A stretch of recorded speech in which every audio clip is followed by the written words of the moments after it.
All right, guys, even though most stocks ended in the red today again, there was some good news with the red candlestick on the chart, the daily candle. It did have a long wick at the bottom of it. And wicks mean price rejection or uncertainty.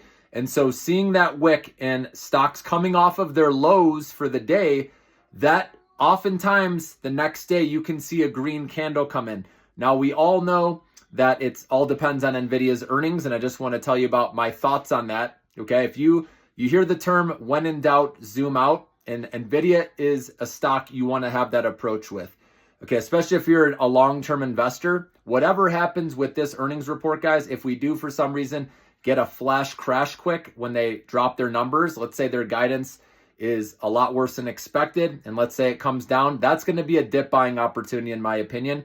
Because let's say they lowered their guidance or just barely beat guidance, and like I said, stock falls, and they say, Blackwell, the delays, right, are affecting their numbers for now, and it might take another couple quarters.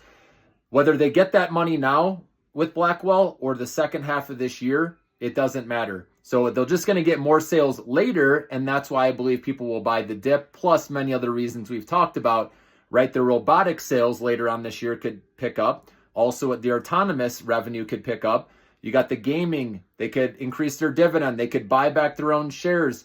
Remember, they're investing in many different companies out there, and they still have a cheap valuation right now even, okay? So I don't think this stock is done with, guys. This is one you want to own, not trade. Now, I get it if you're trying to play in your short-term trading account, your long-term investment account. Hopefully by now you know this is one you just want to keep holding and you just add on big dips along the way, okay? But short term, I don't think you need to mess around with it right now.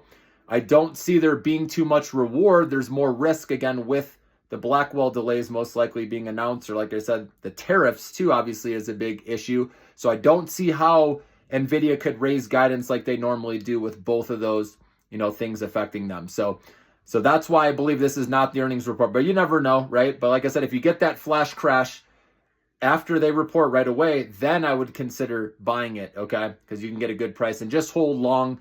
And like I said, when in doubt, zoom out. That's the way to do it with NVIDIA, because like I said, they have many growing things. Also, the software and services revenue, okay?